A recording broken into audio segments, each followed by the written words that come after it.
Hey there, everybody. I am Jeff. This is Tabletop Toolbox, and I still haven't found the remote control for this camera. Hey, welcome to the 95th episode of the Weekly Ratchet, a show where today, I'm gonna break the rules.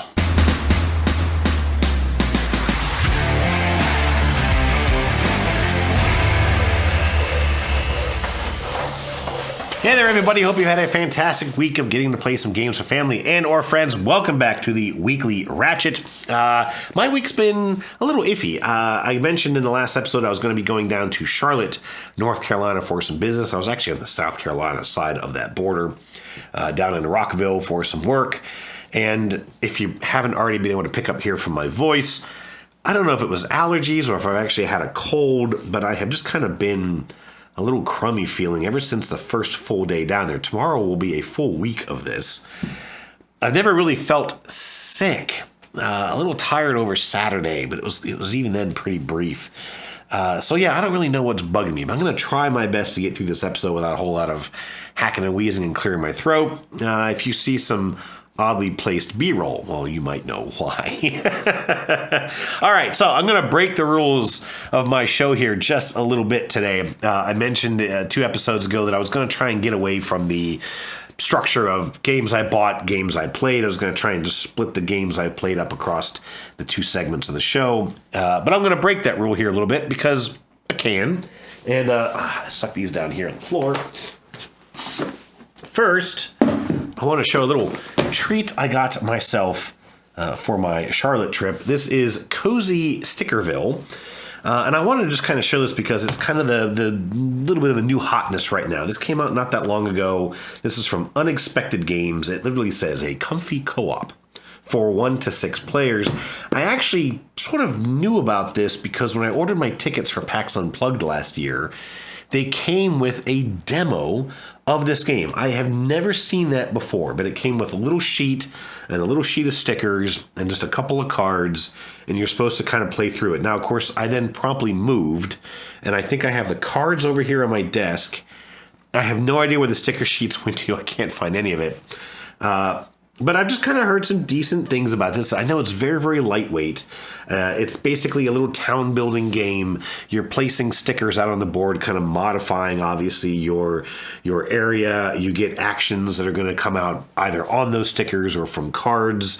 Those cards may let you build things, which is when you're placing those stickers out. There is no win-loss condition, but the game state obviously changes as you play. And then it's actually set up, as I did read through the rules of this, you can basically then play through it a second time using the back side of the board. And I even get the impression that there are some slightly different rules or some extra things that you can do in that second playthrough. And it plays, I think it said 10 missions, 10 sort of years of the game rounds, basically. And each one lasts maybe 30 to 60 minutes. So I was really hoping to get to play this over the weekend. We just did not get a chance to make that happen. But hopefully I can tell you a little bit more about Stickerville before too long. Up next, and this one might make some folks laugh, I bought Perudo. This thing came up in the last episode of Mass Market Games. And it says right on the side, it is the classic game of Liar's Dice. I have the game of Fluff, which plays very, very similar to that of Liar's Dice. And I like Fluff because it's got some neat kind of sort of custom printed dice. I think your ones have a little symbol instead of just, the number 1. But it only plays up to 4 players. And I usually, when I'm breaking out a party game like this, which is fairly rare if I'm honest, I will often be doing that with more than 4 people at the table. And so when I saw that this played up to 6, I went ahead and I grabbed it. I am a little bummed, though, when I realized that they are just standard D6 dice. You don't have the custom 1 side of the die, which I could have sworn I saw something online that Perudo had that. So I don't know if I just have an older version of it that doesn't have those custom dice, or maybe a newer, cheaper version. Who knows? But either way, I went ahead and I picked this up. Got it for fairly cheap on eBay. That is Perudo. I also want to give a quick shout out. Hang on 1 second. I put these out of reach by accident. And I want to shout out to friend and follower of the channel, Jeremy Johnson. Jeremy reached out to me tail end of last year. I couldn't even exactly tell you when it happened with all the chaos of things going on. He saw where I had been talking about Wandering Towers, and I mentioned that there were a bunch of different expansions for it, and he said, hey, my local game store has all those expansions. Would you like me to grab them for you? If you'll just cover my costs and some shipping, I'd be happy to send them to you. I said, sure, why not? Saves me a trip to the store or whatever, and so he did. These came in within maybe a week or so. I then promptly stuck them in a box and misplaced them until today. I actually, my wife was like, oh, do you need these? And he asked if I would give a shout out to Black and Red Music Games. Oh, I'm sorry. Black and Red, R-E-A-D, Music, Books, and Games. This is in Arvada, Colorado, on the western edge of Denver. Looks to be a really neat place. He shared this photo of the game selection there at the store. I have a sister who lives down in Colorado Springs. I need to go visit her, although I don't think that's going to happen this year. But I would like also to go and check out that store because that is a pretty decent looking selection. Thank you so much, Jeremy, for sending these my way. I'm looking forward to checking those out. I have not gotten to play that game again yet here lately. Anyways, that is it for my rule breaking here for the episodes. Let's get to some played games.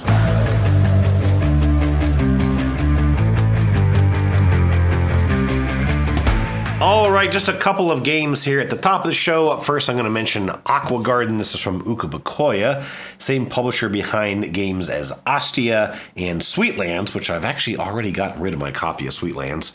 But this is just a very charming game about managing sort of 6 different aquariums that you sort of have on display, 2 of them which can be visible to passerbys. It's a little awkward, a little odd, but it's a very simple mechanism still where you use sort of that ratchet play where whoever is in the back gets to go first.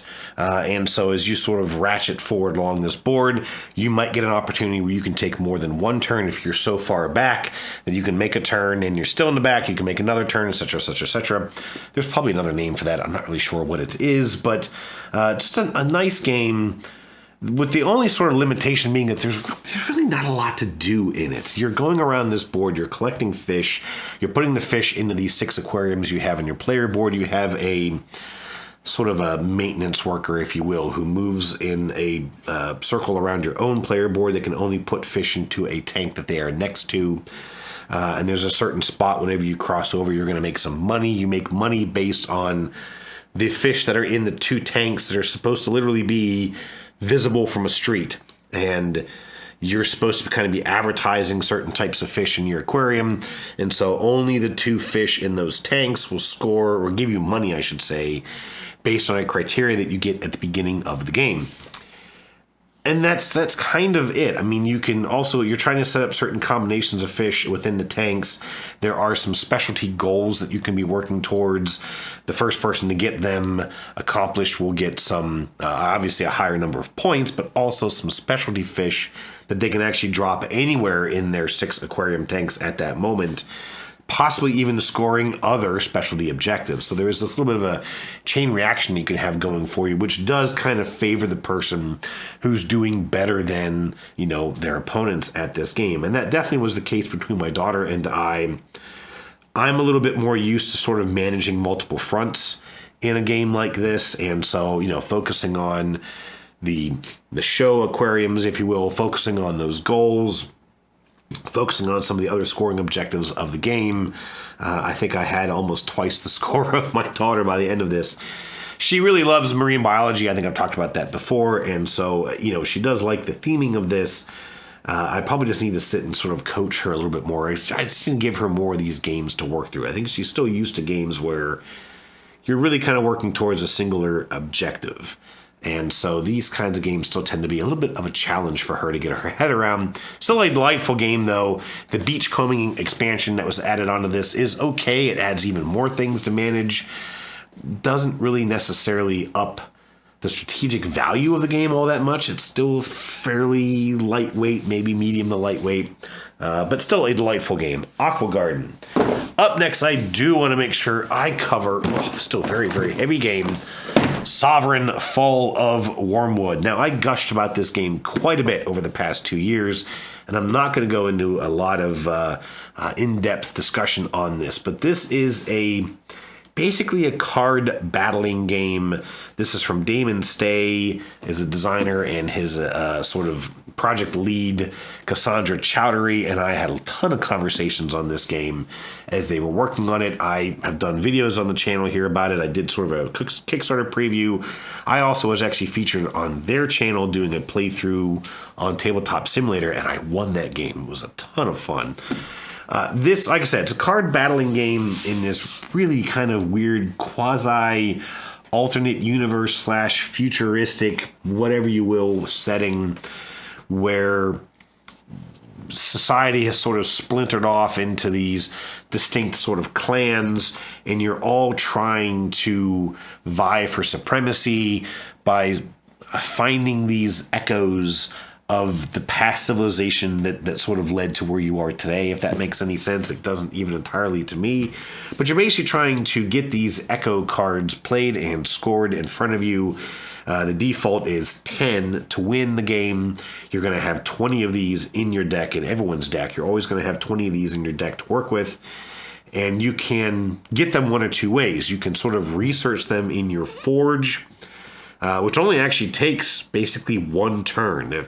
Once you play them, on the very next turn, they become available if they're still there, because the other way that you can obtain these echoes is to steal them from other players, which you can do by raiding their forge or by literally attacking their hand, in which case they will just blindly draw cards from your hand, and if they find any echoes in either of those two locations, they immediately score them. The forge is a big aspect of the game because military units, various, there's a word for them, the facilities, I think it is, that may come out into play, and most of the other cards in the game are going to go through the forge, and it uses this very simple but very elegant solution where these cards have to kind of basically be researched. I kind of like to call it marinating in your forge. You put these tokens on them, and in each of your forge stages, those tokens move clockwise around the back of the card. The back of the card actually serves as the timer, and when that token reaches the value of the research on the front of the card, then the card is ready. And you can either put it into play, you can let it sit there a little bit longer if you're not ready to deploy it. It cannot be stolen from you since it is not presumably an echo card. And there's just a lot to this. There's those facilities and the different units that you get, the military units that you have. There is a ton of crazy synergy between all this stuff, and that is the element of it that I've had so much fun with. I was also really, really glad to get to finally see the finished production of this game. The tuck boxes are fantastic.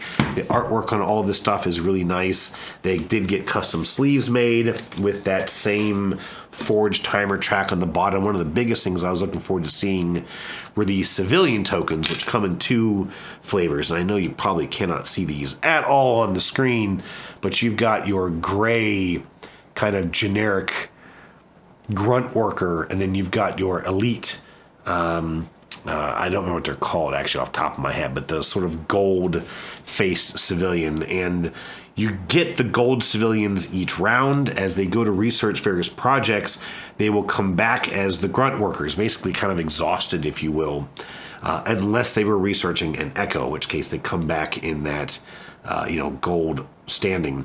And one of the neat things with it, the original prototype I had were simply cardboard front and back. They were trying to figure out how to make these metal, but basically there is no way, or at least no easy way, to have two different colors on a single coin. They wanted to lean into this silver on one side, gold on the other. So they went with these acrylic. They actually look like two pieces that are very nicely glued together. They're basically transparent through the edge, which is really weird. But they really, really look nice. The graphics on them really stand out. They also added, for folks who might want them, instead of that timer on the back of the card, which I have no problem with, they have a D8 kind of a spin down die that you can use instead to track the progress. The only complaint I have with it is that it's very kind of easy to lose track of which card is which in your forge. And okay, I'm at 4. What number do I need to get at again? And so you're constantly picking those cards back up again. Anyway, which one was this again? How much further does it have to set? Oh, that's right. Whatever. A minor complaint, of course. And my wife and I played this at 2. I would not say that 2 is where the game is best at. I do think it shines best at that 3 or 4 player count. I'll also say that though it is a battling game, you cannot battle the player. You can only battle your neighbor. So in a 4-player game, you cannot attack the person basically across from you. And that kind of limits the ability to get ganged up on. You may have 2 players attack you, but you can never have 3 in a row come at you. And that definitely has a good impact on the game itself. Kind of keeps things a little more balanced. But I love the synergies in this. My wife actually did enjoy the play. The only other thing I'll say is that sometimes it just kind of turns out to be the luck of the draw, in that I got a bunch of echoes early in the game. I was able to go ahead and get them into my forge.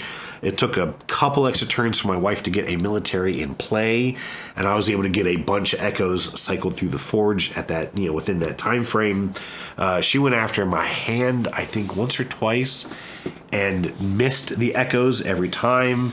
And the few times I attacked her, I got echoes. In fact, I think I got 2 at least twice. So it's very, very easy to get to that goal of 10. And of course, as a 2-player game, you're always going to get attacked by the same person, right? So there's no kind of like, are you going to come at me this turn? Because yes, I'm going to. I kind of have to. That's the point of the game. Again, not a bad thing. Just something you kind of have to have in mind. But still a delightful game. Really glad I got it. And I should mention that was basically a free copy provided in exchange for the video that I did. And I'll also say on that note that when Cassandra first reached out to me about it, I really wasn't all that excited. I'm not into those card battling kind of games. And so I kind of went into it like, I'm probably not going to like this. Hopefully I can just kind of get through it. I loved it. I really did enjoy it. I've always had fun playing that thing. And so I was very, very excited to get my sort of complimentary copy in exchange for, the effort I put into that video. And I really, really, really appreciate them being good on their word and providing that to me. And I'm looking forward to continuing to get to explore Sovereign Fall of Wormwood. Enough of that. Up next, the last game of this segment, I'm going to talk about Nova Era. This is a CMON game, and it is a Civ building game. Now, this is about as much of a Civ building game as a game of Tapestry, maybe even less so. I heard about this one from the Shut Up and Sit Down podcast some time ago last year, maybe even longer ago than that, because I haven't really listened to those podcasts in quite a while. But I saw a good price on this, and I went ahead and I picked it up, and I'm not quite sure where I stand on this one. So it is a card drafting, dice drafting, sort of action selection or dice placement, I guess, if you will, type of game. At the beginning of each round, you're going to roll 3 dice per player plus 1. So we played it 2-player. We rolled 3 sets of 3 dice. You're going to then draft a collection of those dice. And whichever dice you don't draft will then manipulate a couple of sliders on the board, which may cause certain things to happen at various points throughout the game. You're then going to have a display of cards available. You have technology cards on one side. You have kind of like character cards on the other side. And there are other things that will come out in those technology cards in the later rounds of the game. There's 3 kind of eras of this game. And really the whole concept of it is technology. So when you're getting those cards, when you're drafting those cards from the main display, and I think there were 3 or 4 columns of cards for a 2-player game, and I think you add just 1 column for every additional player, if I remember. You're going to use those dice for a variety of actions on your turn. You might be using them to simply take one of those cards. You can only take the bottom card of any display. In fact, I don't even know why it is a full display. It probably would make more sense if it was just stacks of cards. Yes, you do get to kind of look ahead and see what's coming, but that doesn't mean that it's available or that it ever will be available. So it's kind of a weird concept, but you can only draft the bottom card, only take this bottom card of any column. And then you can, of course, pay to play cards from your hand. When you're playing cards, you're going to use a combination of the die of the color of the card. So like red was a military card. So you could play a red die using its value as the resources. that you would otherwise need to play the card. And then if it's not enough resources, then you have to make up the excess using actual tokens of resources from your own supply. So again, the military resource was swords. So if I had a 5-cost card, I could spend a 3 red die plus 2 of my little sword tokens. That would give me the 5 I needed to play that card. That on the surface was fine. The cards would kind of give you a couple of things you could do throughout the game, but generally they would give you maybe points at each round. There was also this thing where I think at the end of each era you scored points for whoever had the most value of the, I think, 5 different colors that were in the game. But then there was this concept of obsoletism. So if I played a card that would actually make other technologies obsolete, you would announce that out loud, and any player who had any of those now obsolete technologies had to get rid of them. Now, if they were your own cards, you still had to get rid of them, but you would get a point for every card made obsolete. But it made it this kind of strange thing, because maybe there was a card out there that I didn't really want, or maybe I just kind of missed the fine text on it.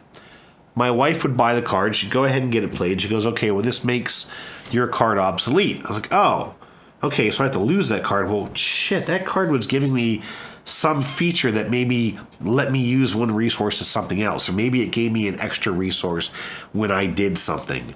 And so I just suddenly lose that technology. I lose that sort of engine element that I had in play, either because, again, maybe I just missed it, or I didn't see otherwise having the value. I didn't see the value of having that card in my own tableau. And so it was kind of quirky sometimes when that happened, but there was a particular card that came out, and I think this happened in the 3rd era of the game, where it rendered every card of a particular color up to level 2 obsolete. Everything. And so my wife played that card, and it actually wiped out almost all of the cards on both of our displays that we already had out. And even she was kind of like, oh, I didn't really read that right. I didn't think that's what it actually did. And so then we kind of both sat there like, well, crap, now what do we do? Because we just sort of lost everything that we had in play. There was also, I did mention that there were character cards who came out. They kind of, same thing, they kind of give you some engine building elements that might trigger throughout the game. I did mention those other tracks that are tracked on the main board. And if any of those hit the bottom, then you kind of have this disaster that triggers at the end of the round. And that will force you to get rid of one of your cards unless you have something in play that protects you. And so, for example, if you had a certain military card, there may have been a coup if that military track reached the bottom. And again, that was if there were red dice that were not drafted by the players at the beginning of each round, then that red die would cause that track to progress. And when that track reaches the bottom, there would be a coup, for example. I can't remember exactly what it was called. And so if you had some sort of a protection in place for that, then you were fine. But of course, if that card suddenly gets wiped out right at the end of a round by someone else's technology advancement, well, then all of a sudden you're kind of left with nothing. And it was just kind of weird because it didn't feel like a take that game. You didn't feel like you were trying to take these cards specifically to spite other players. Maybe that is the idea. Maybe that's how you're supposed to play. But it just felt very jarring. And because of the fact that, you don't know when cards are going to become available, you may have, there may be a card out there that you want, but maybe none of those dice come up. Or maybe, you just don't, you can't draft that one collection of dice that had that color because, I need to get these other things done, et cetera, et cetera. And so you just kind of know that you're going to get sunk at some point by this new technology if somebody ever plays it. It was a strange game. There were also some gaps in the rules that kind of left us floundering just a little bit. I realized later that we did play one element of it fairly wrong. There's also this idea that some cards will kind of force new technologies to become available in between the rounds. So you may have a card out that says, well, okay, at the end of the era, this evolves into something. So we thought that meant, just by the wording of it, that you would pull that card out of the next deck and immediately go ahead and play it. No, it goes to your hand, and then you can hopefully pay to get it into play later. We got to try this one out again. Not that it's very high on my list of things to do, but we will try and get a chance to check out Nova Era again here before too long. All right, y'all had a lot of things to say about this week's question of the week, so I better get to it.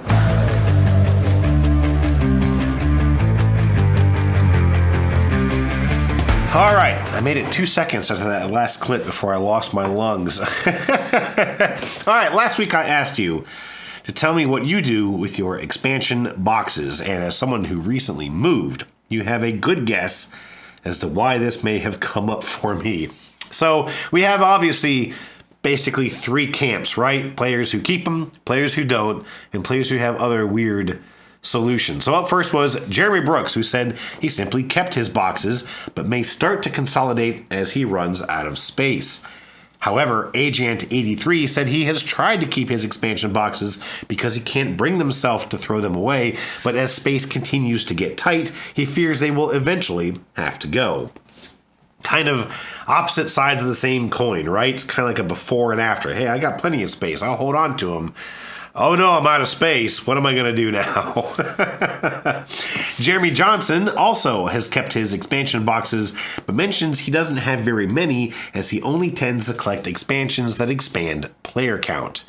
I do seem to remember that coming up in a previous episode. On the other hand, Wayne Kruger said in almost all cases he consolidates the materials and tosses the expansion box, adding, however, that he keeps the front cover and uses it to make a collage in the game room. Now, I saw that and I thought, well, did you actually do that? Because I'd love to see it. And then I remembered he actually sent me an email with the picture of it right here.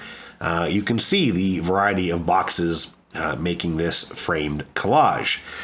That is pretty neat. And what's also kind of funny is that up next was Red Panda Games, who has kept his boxes to make a collage, but as they continue to sit stacked in a closet, he edges closer to getting rid of them. Sounds like you two need to link up. Maybe Wayne, you need to make a how-to or something on how to make this happen so that Red Panda can get to it. We also have Wonderflonium, who threw in the towel, saying he used to keep expansion boxes to make a collage, but eventually gave up after having to move his collection.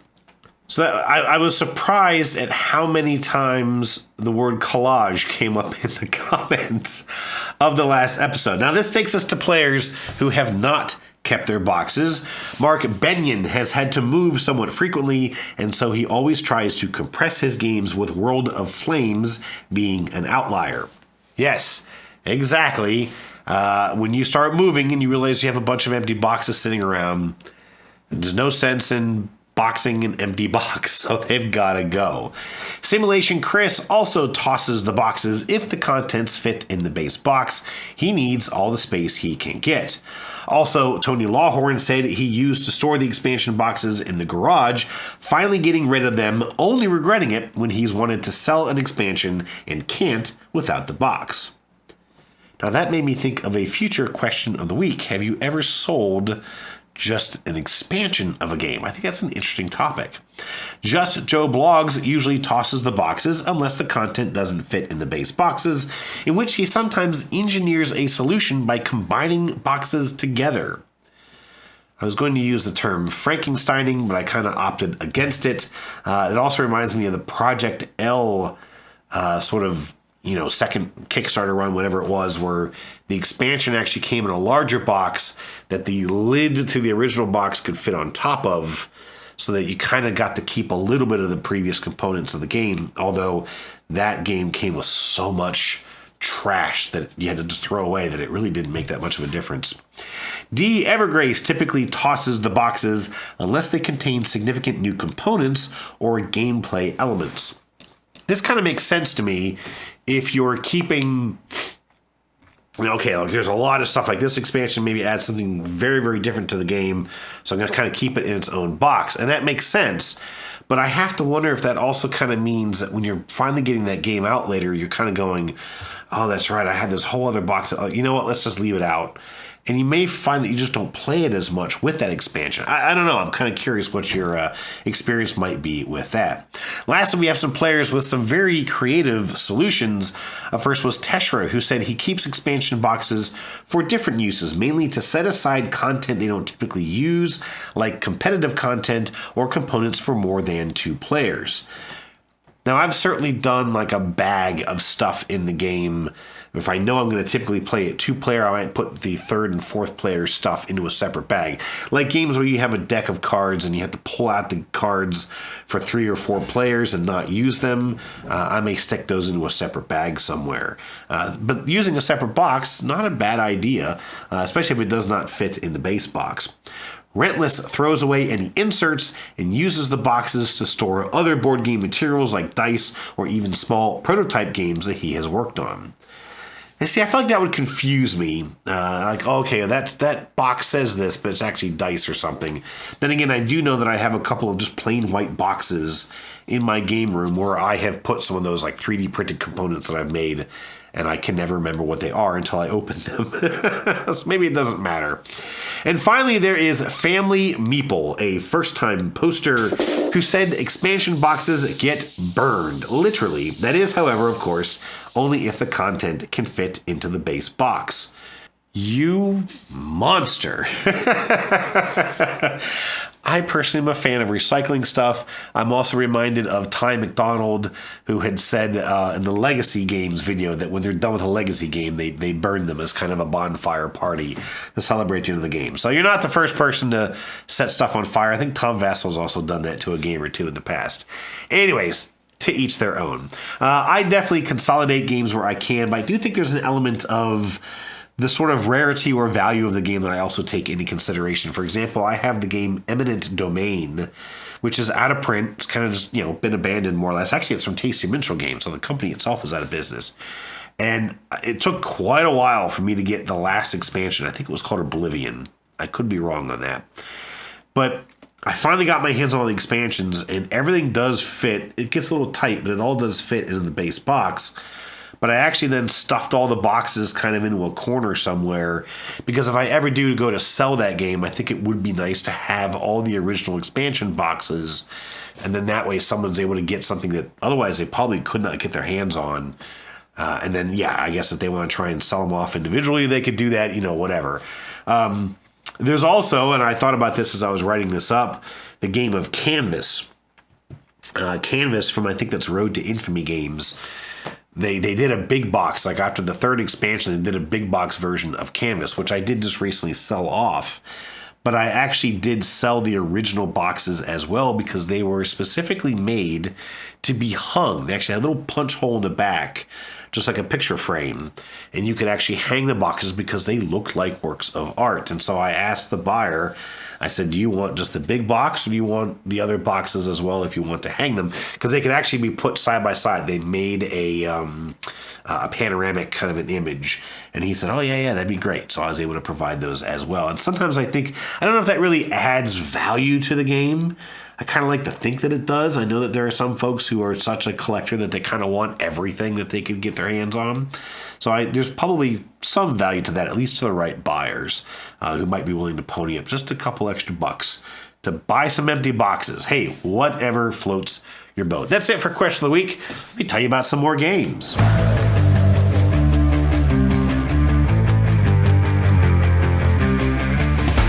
All right, up for the second half of the show, I'll start things off with Civolution. My buddy Daniel came over. We played this maybe about a week or so ago. This is from Stefan Feld. I think it is still the newest game from Stefan Feld, and it is another civ building game. Although, again, arguably, I would call this one just a little off the beaten path, a little more abstract of a civ builder, as with Nova Era. This is very similar to the game of Castles of Burgundy in the simple fact that you are going to have dice that you're going to roll. You're going to use those dice to trigger various actions. That's about where the similarity of those two games ends. This game has, I think it's something like 26 different actions that you can take, something like that, which is basically every possible combination of numbers that you can get out of 2 dice. So you can do a pair of 1s through a pair of 6s. You can do a 1 and a 6.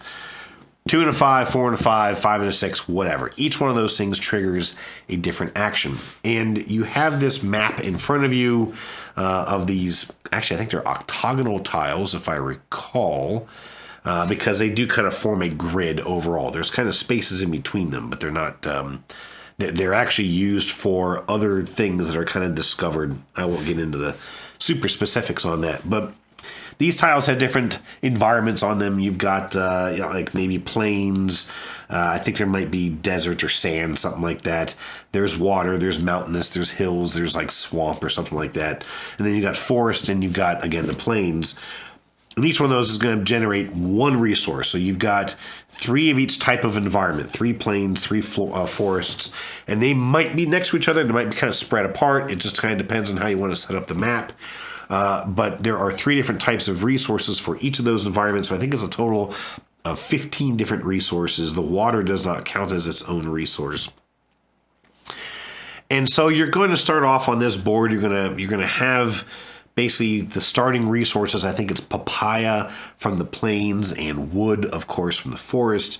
You're going to be moving your little meeple figures around to these different environments. You can procreate to produce more meeples out there, more characters. You can build farms, except for each environment can only have 1 farm. So when someone builds there, no one else can build there. You may potentially move into water by building a boat. The water, I should mention, I said it doesn't generate its own resource. That's because basically water can generate a resource from any environment that it touches. The idea that you're kind of like, you're able to ship these resources from different regions. So you kind of get to be a little bit more flexible if you're in the water.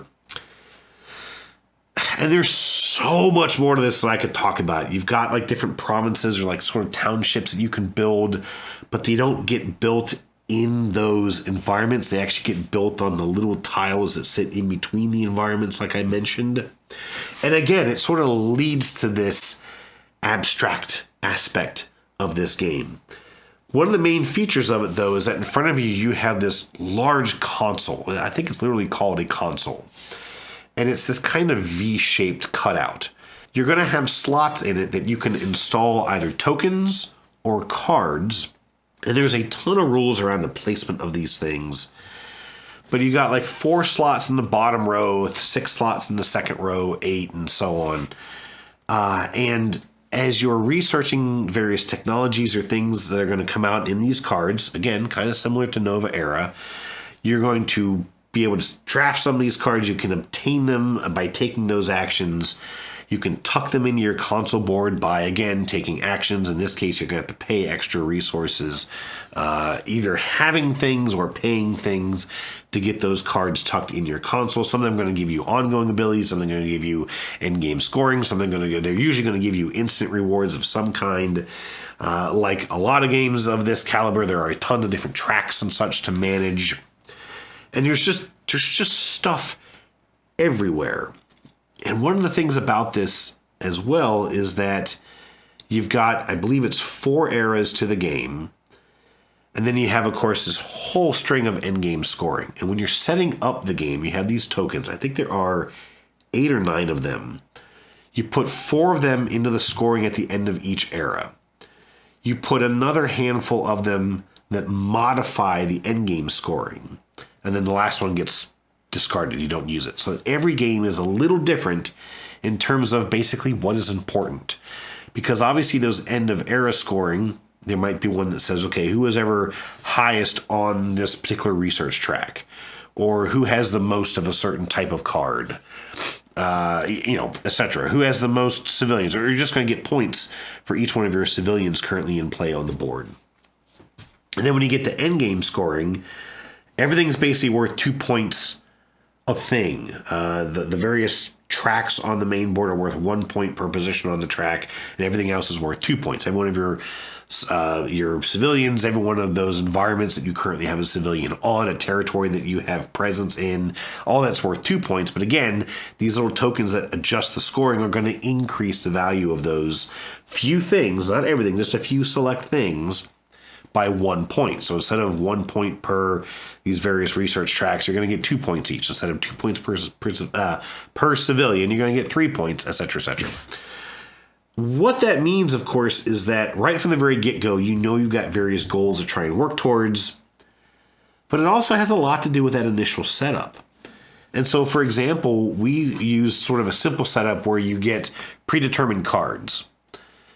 And the one deck that I just happened to get gave me an easy path to getting a brown technology card in play and be able to get things when I put brown technology cards into play.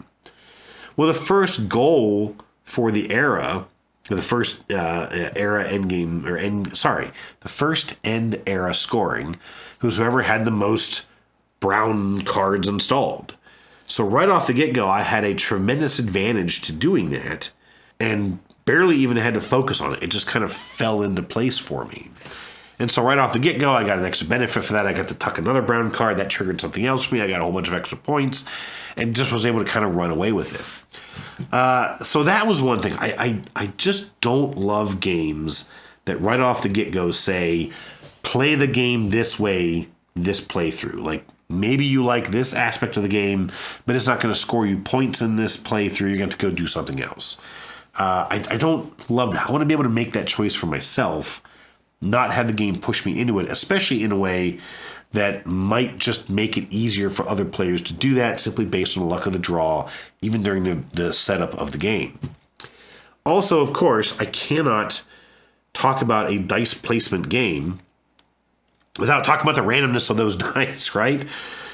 Because of the fact that each of the different dice combinations are worth something. And I talked about games last week. I talked about Black Angel, which I did get wrong. I forgot that the dice values only went from like 0 to 3 and not all the way up to 6. And so I talked about, that game definitely rewards you for having higher dice rolls. And that is still the case. But in this game, every die value does have some usefulness. I mean, a pair of ones can be used for a couple different things. There are these attributes that you have, and you can sort of gain in those attributes by spending a pair of the 6 numbers. You can also spend any 2 dice to simply think or rest. I don't remember what the action's called. And that gives you some little tokens that can be used to change the value of dice to something different to obviously let you take the move that you really want to be able to take. But if you roll 5 5s, this ain't Yahtzee. It's not going to help you. It's actually like the worst possible thing that could happen to you because you're going to have so few options available to you. Yes, you can spend a couple of turns thinking or resting or whatever to get the tokens to let you adjust the value of things, but of course your other opponents are most likely going to be running away with the game because they're simply able to do the things they want to do. I mean, an action that you spend to do a better action later is still arguably a wasted action now, right? Okay, I'm going to just do a turn to get a token. That's it. Now on my next turn, I'm going to use that token to do something I really wish I could have done on the previous turn. And that happened a ton to poor Daniel throughout this game. And even I had a couple of turns where I rolled, basically a full house, 2 of one, 3 of something else. I even started getting some extra dice. That's an action you can take in the game to try and kind of let you last a little bit longer before you do a reset. The reset is when you obviously reclaim all your dice, roll them, and kind of start over again. But you can't even do that until you've used, I think, you've used at least 3 dice from previous turns. So you can't just, that was a lousy roll, I'm going to just re-roll again on my next turn. You cannot do that. You kind of have to sit there and stew for a few turns before you can try again. And so again, it's just one of those things where you kind of feel like if the game works for you, if the game is a little generous to you, if you roll a dice and you get a straight, or a couple of extra values in there because maybe you have some extra dice, fantastic. You can sit there, you've got a ton of options available to you. But if you've got 2 or 3 different values across all of your dice, you're sort of going, the hell am I going to do with this? I don't want to take the same action 2 or 3 times. We had a certain setup where I think I had 2 turns in a row where I could have done the procreation action to get more civilians out on the board, but you have to feed them at the end of each era.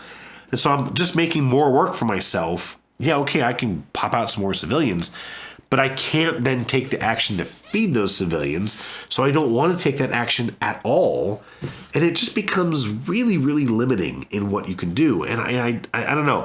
I've read reviews of this where people say, oh, you know, there's a ton of mitigation. There's a ton of different stuff that you can do. Well, there arguably isn't, because, again, that mitigation is a turn. Or the very first time that I played this, I had an income token that gave me, I think it was called a focus. And a focus can be used as a die of any value. So A, you don't use a die.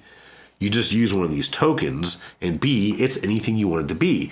And so I was able to kind of farm that income, that ability throughout the game, and arguably gave myself a couple of extra actions I probably wouldn't have been able to take without that token. I have never seen that income token again in all the times I've played this since then, which arguably has not been a ton of times. I think I've played this maybe 4 times now.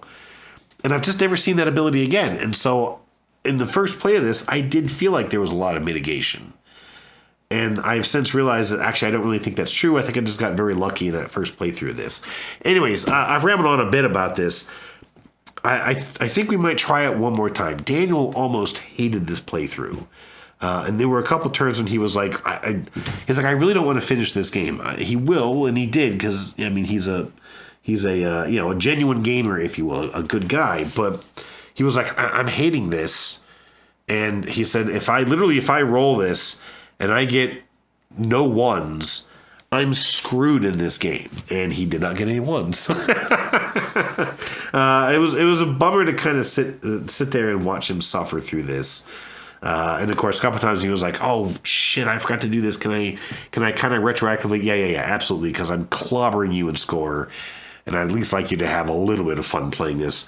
Please, certainly Control Z that last turn. And it's just a bummer when the game does that to you. And it's one thing if that happens to you at 2-player, but if you got to sit there at 4-player and just constantly get crushed by the randomness of the game like this, it's just no fun. Civolution. All right, on to some other, a little brighter titles. So, this is, let me grab the main box.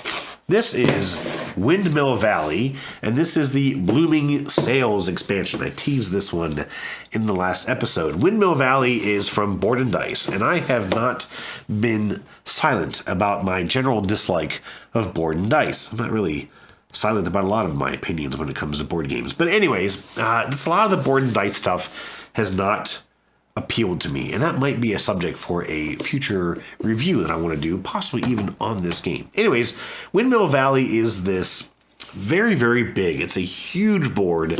When you add in the expansion, it gets obviously even bigger, but it is a action selection game where you're using these little windmill player boards in front of you. The one has 6 actions, the one has 5. They have interlocking teeth, so as you spin them, not only are you going to have different actions to choose from, but you're going to constantly have different actions because of the fact that one wheel spins faster than the other. So you're going to turn these wheels a number of times depending on some factors I'm not going to really get into. And then you're going to take usually one of the 2 actions on these wheels, although you're going to upgrade these wheels throughout the game. You may be able to slot tokens into these wheels that let you actually take better actions than the original wheels and both actions, at least from time to time, on these wheels. And of course, it is extremely beneficial if you can get a wheel upgraded in that you're always able to take both actions. I've done that, and it is quite a lot of fun to play. Throughout this game, you're simply, well, I say simply, you're trying to plant tulips. This is set in an iconic location. I believe it's in Denmark. I might be off on that, but it is the land, the Valley of the Tulips or something like that is what it's called.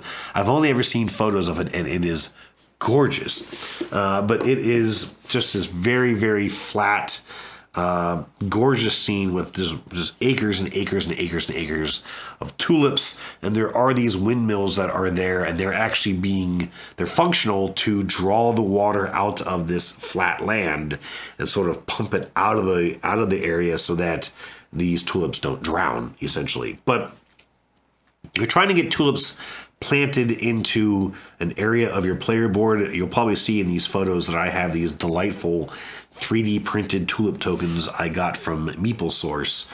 versus just the standard cardboard tokens that come with the base game. But you're trying to get these things planted. You're trying, of course, to upgrade your wheels. You're trying to get these helpers installed at the top of your player board that are going to give you some engine building effects. You're also trying to get contracts in place at the bottom of your player board that will give you endgame scoring. And then there's also this kind of Queen's Favor card that comes into play. And that's going to be an objective that players are kind of aiming for throughout the game. And there's also this sort of shipping and logistics aspect of the main board, and that is an action you can optionally take to basically ship off some extra tulips that you might have in your storage, and you're using those to either get extra benefits, extra actions, whatever. What the Blooming Sales expansion does specifically is it leans into that last aspect. So when you take the action, if you take the action to sort of ship off some of your tulips, you can then sort of decide, okay, I'm going to ship off some tulips. I'm going to get maybe an action from the main board, but then you're also going to have the option to ship an additional tulip to this separate board that comes in Blooming Sales. You're going to actually have a little wooden ship token that moves around this side board, and you're going to see all these arrows. We kind of thought at first that you had to follow the path of these, but you can actually kind of jump around all over the places. You got to follow the paths. You can't just go to any island that you want, but you don't have to keep going in one direction. You can double back, you can kind of circle back around, it doesn't matter. And each of those ports are going to have a demand tile of certain colors of tulips that they want.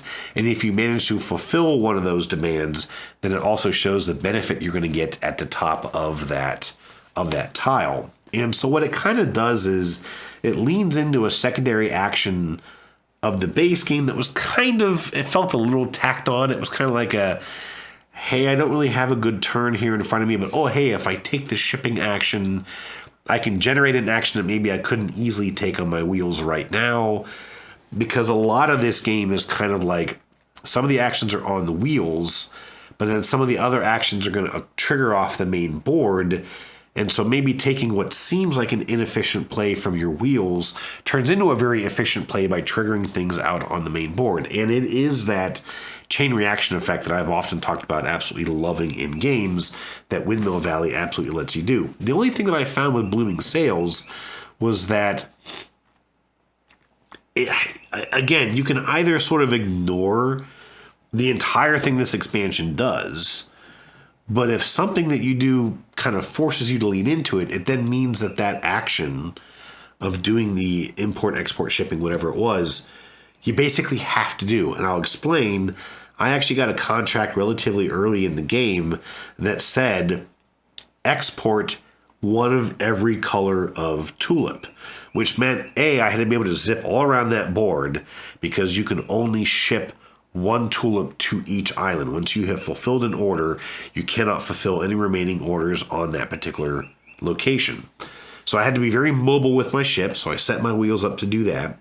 And then, of course, I also had to make sure that I had enough of the tulips to do this with. And it meant that as I was playing, I had to basically make sure that I hit that action every time and was ready to do it, because you're typically only going to hit those. I mentioned there being kind of different rounds of this. When your left wheel makes a full 360-degree arc, that triggers the end of a round, and you're gonna play 4 rounds. And then once the last player triggers the end of the last round, the game basically ends. I think you get like one more turn, and that's basically it. So one player is going to be able to set the pacing of this. And so I had to make sure that when I was able to take that action, I was ready to take it. I even had to try and make sure that I could take it one extra time. Since you typically have 4 rounds, I needed to do it 5 times for the 5 different colors of tulips. And so it was really quite a challenge to do.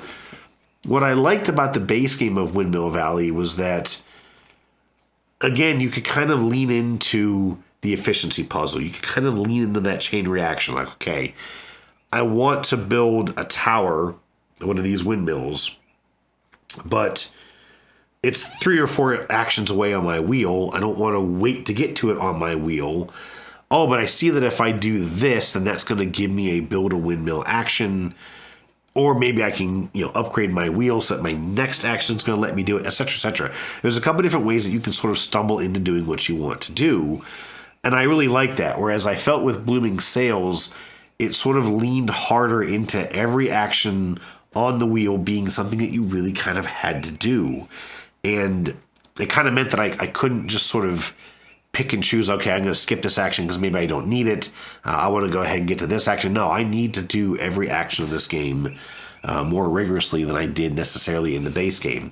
Not a bad thing, but I kind of felt like the base game let you be a little bit more flexible, whereas this game kind of made you follow the structure a little more linearly than you had to with just the base game. Still a beautiful game, and I've always loved Windmill Valley for how pretty it is. It's the first time I got to use these 3D printed tulips, and I simply loved having them on my board. This is talking about expansions.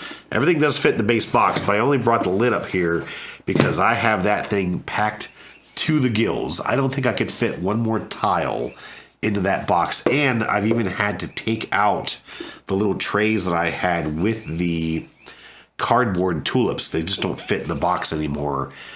Hopefully I don't need them. I do have, with those 3D printed tulips, obviously they take up a good bit more space. So they may have to set out into a separate drawer or something if they come out with more stuff for this game. And there's a couple little promos and such I actually want to try and get my hands on. But anyways, that is Windmill Valley with Windmill Valley Blooming Sails. One more to talk about. Oof, another heavy one. That's right. We played Ark Nova, and we played it with the... I didn't even write down the name of this. I believe it's called the Marine Worlds expansion, which I don't have the box of. It might be in another box downstairs somewhere yet that I have not unpacked as a result of the move, which means I have to make the mental note to throw it away when I do find it, because now I won't need it on the Ratchet. Now, if you don't know what Ark Nova is, then... welcome. It's 2026. You've been in a coma for 5 years.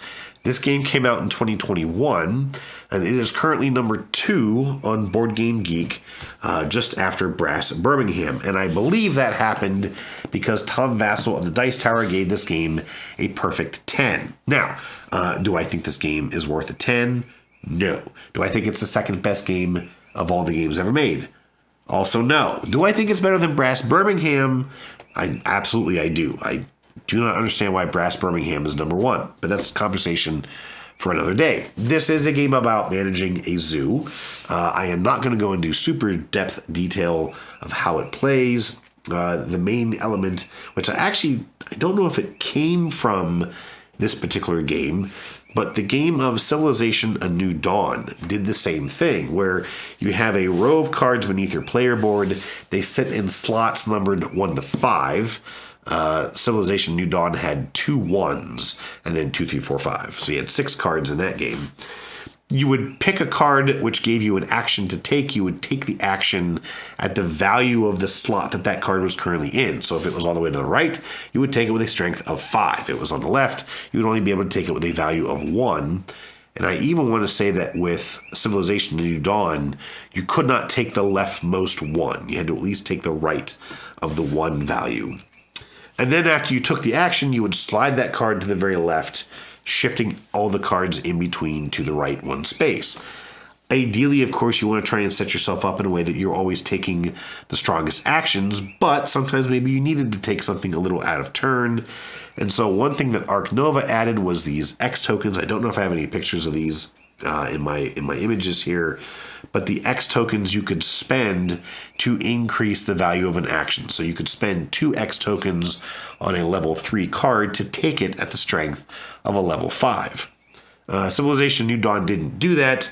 If there's ever a way to add that to that game, I will jump on it like a fat kid on a cupcake, because I love that game, except for the fact that I just felt like if you were ever taking an action at less than the value 5, it felt so much worse than the 20 or 40% reduction that you would think it would be worth, if that makes any sense. It felt half as good to use an action at level 4 than it would take, than you would get from it at level 5. Anyways, With this game, you're trying to build a zoo.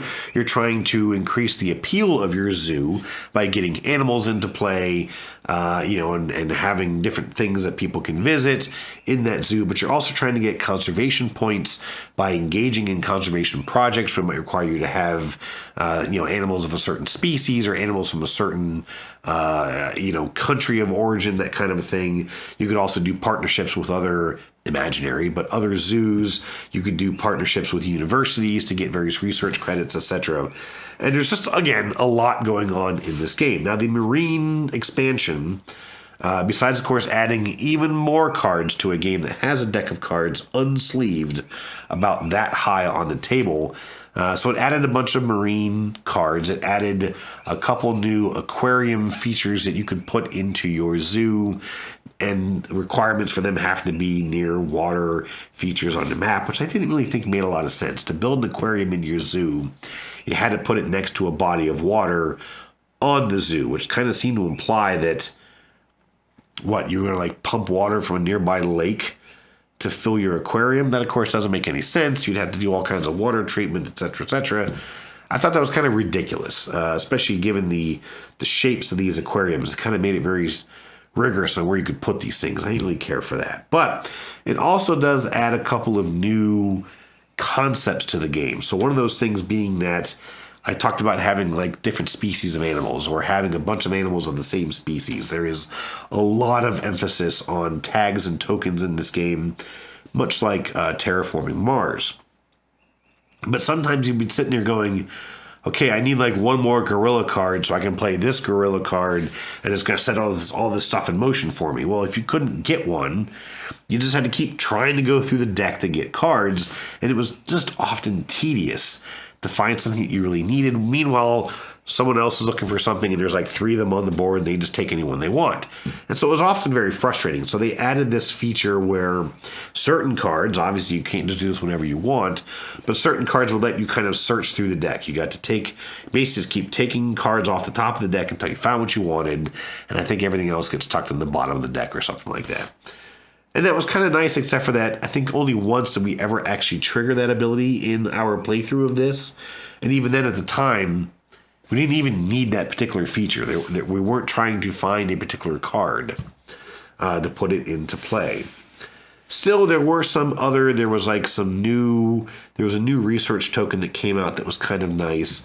There were a couple other just general cards that were new to the expansion that just set up some new scoring opportunities that were kind of nice. I was glad to get to play with the expansion. I won't say that it was necessary, but I also can't say that I would bother leaving it out, except for the fact that, again, there are so many cards in this already bloated deck. And with the fact that you've got conservation projects, you've got these, I can't remember what these cards are called, but you've got these association cards. Was it association cards? No, I can't remember what they're called. But there were cards that kind of came out. They might give you in-game scoring. They might give you engine building things. They weren't an animal, so they didn't really do anything for your appeal. But they might set you up with some in-game scoring, or just, again, let you sort of get extra abilities out of various actions that you took. I want to say they were called association or associates or something like that. There are so many of these different types of cards that when you just really need a freaking monkey or a lizard, or you're trying to find a shark to put in your aquarium, it kind of just becomes a little tedious in what you can do when you want to do it. So in this playthrough, we went probably about half the game, and I had 2 animals in my zoo. I had an anteater, I think, and a little miniature pony or something like that. I had the worst zoo in the history of zoos. And one of the big reasons was that I had actually drawn some cards that said release an animal as one of your conservation projects. So I got, I don't know, some sort of a lizard or something like that. Got it into my zoo, turned right around and released it so I could score the conservation points, because you want to try and get up the conservation track at least a couple of spots as quickly as you can, as they then unlock some new abilities for you in the game, and kind of gives you a little bit more flexibility in each of your turns.